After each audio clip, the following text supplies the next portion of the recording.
The Mitsubishi Outlander ZM from 2021 onward with the 2.5-liter PR25 DD petrol engine produces 135 kilowatts, 181 horsepower, and 244 newton meters, and is paired with a CVT in either 2WD or SAWCAWD.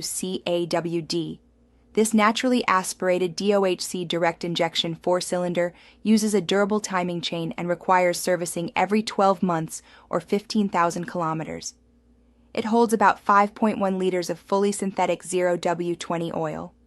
The PR25DD is generally considered very reliable, with low reported oil consumption, though, like most direct injection engines, it may develop intake valve carbon buildup over high mileage. Overall, it's a dependable and refined powertrain for the fourth-generation Outlander.